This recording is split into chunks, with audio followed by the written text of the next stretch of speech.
What up, fish tank people? FishTankTV.com. Dustin's Fish Tanks bringing it to you on a Sunday, baby. How's everybody doing? I hope you're doing well.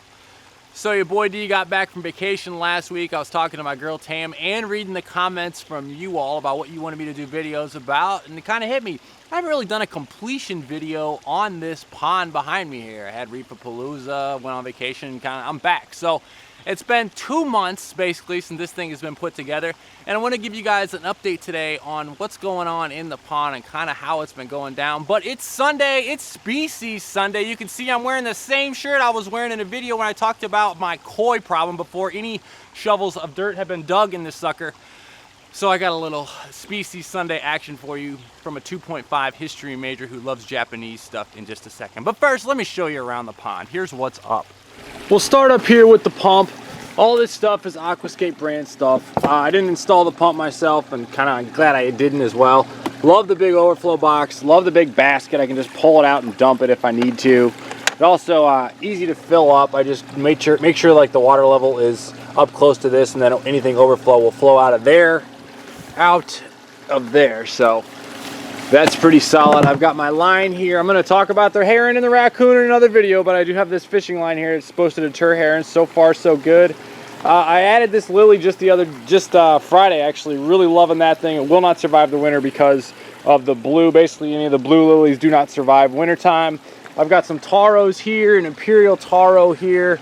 I've got a flowering water lettuce, water hyacinth. The water hyacinth is what's flowering right there. I'm loving that. That's a mallow. Never really messed with those until just recently, so don't know much about them. Got a bunch of these. Need a whole new video, but this is what's called umbrella grass, and then this is another. I can't pronounce this sucker, but I need to do a whole new video on that as well. But this is a rush right here, horsetail rush, and then I've got some taros up here, imperial taros. I love how that one's staying black. That one's lighter. This is a Cardinal Plant. These plants are growing above the water, which means I have the aerial advantage. I got a whole new video coming out on that soon. But basically the plants do three things. They provide shade, they help filter the water, and they look sweet. But it's Sunday, it's Species Sunday. I had to come inside to share with you all some brief koi history.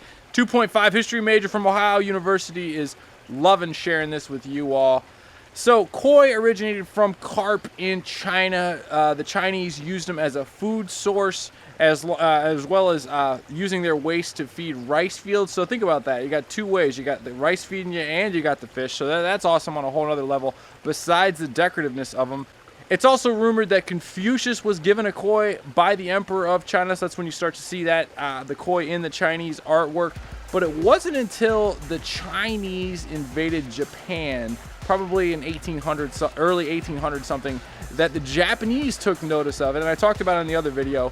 The Japanese took notice of the color patterns and started doing something about it and developing this. So call it 1820 or whatever, they developed them until 1914 when they were first brought out of the hills. Like my Mayan art in this video so eloquently says, they were brought out of the hills into the 1914 and were considered like the perfect gift for the emperor to put in his mode, Emperor Hirohito. And that's when the world got to view koi for the first time. Now think about this. They're developed started in 1820 when they're in Japan. They first started developing them. They're developed privately for 100 years, okay? Privately for just under 100 years. Then they're brought out. Then they explode. They're in Germany, they're in the US, they're all over the place. So the fish has actually been developed and bred and crossbred and all the different varieties, which I don't have time to go into, but it's poisoning me, have been going on for almost 200 years, y'all. 200 years koi have been being developed. And that's why I have such a freaking koi problem. I mean, it's only gonna get worse. This is only step one of the pond. Like, I'm gonna make this thing bigger. So that's what's up. Do me a favor. Drop me a comment on what you want to know about this pond specifically. We'll try to make a little video action for you all. Or, more importantly, if you're an old school koi keeper and you've got some sick koi knowledge, sick koi history, sick koi book I gotta check out, sick in the good way, please drop me a comment on what you love about it. I can see how people get into these things. Oh my God.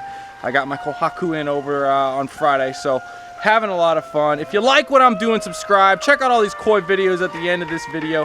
Everybody have a fabulous freaking weekend and tank on. Later.